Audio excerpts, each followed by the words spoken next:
They thought my backyard pool was their private resort. Late at night, the gate would click, the water would ripple, and laughter echoed where no one had been invited.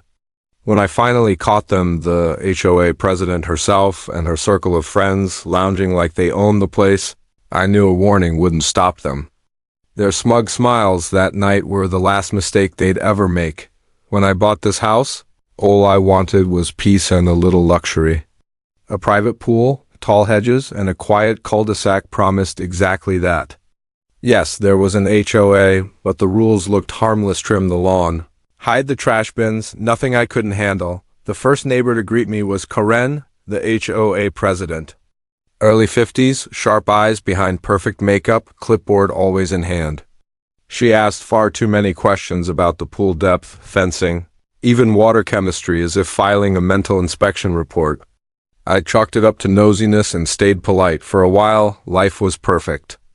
Evenings meant floating under string lights, listening to cicadas. Then little things started happening, a float I hadn't left out bobbing in the deep end. Wet footprints after I'd been gone, the side gate mysteriously unlatched. Finally, I installed a motion camera. Within 2 nights, the truth appeared in crystal clear footage. Karen and 2 of her friends sneaking in with towels and coolers, swimming for hours, and slipping away before dawn. This wasn't a childish prank, it was calculated trespassing by the very woman who fined people for crooked mailboxes. I could confront her outright, but Karen thrived on control.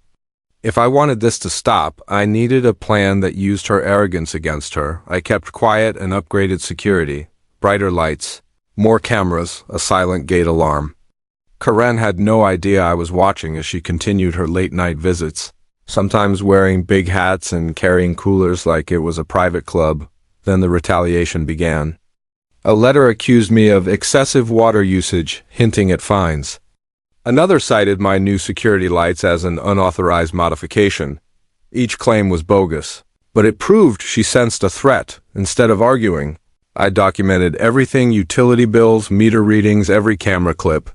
I also consulted a lawyer who confirmed I had enough evidence for a trespassing case but advised patience. Let her expose herself completely. The chance came with the annual summer block party. Karen hosted as always, gliding from group to group with fake charm. I noticed her eyes flicking toward my house all evening. After midnight, when most guests had left, my phone lit up with the live feed. Karen and her 2 friends slipping through my gate again. This time they triggered the new lights, flooding the yard in blinding white. Karen froze mid-step, caught like a thief in a spotlight.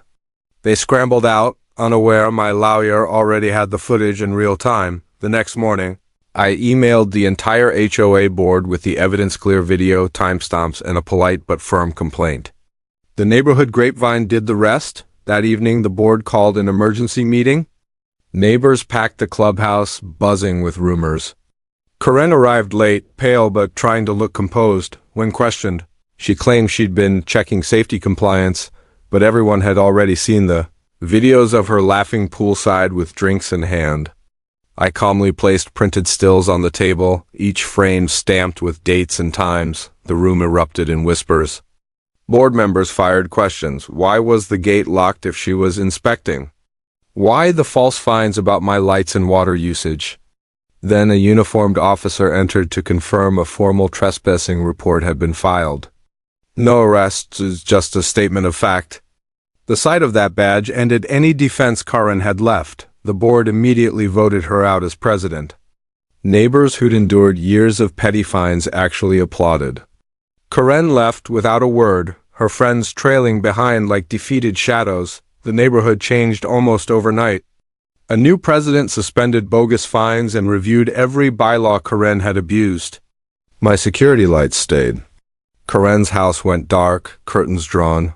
Her once busy driveway now silent. Neighbors who once avoided eye contact began sharing their own stories, warning letters for tiny weeds, threats over mailbox paint. The pool trespassing wasn't just a scandal.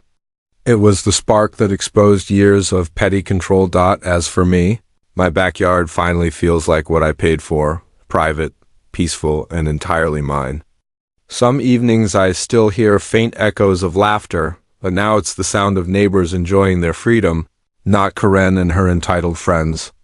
The pool is calm, the cameras stay on, and the gate remains locked, just in case someone else forgets where the property line ends.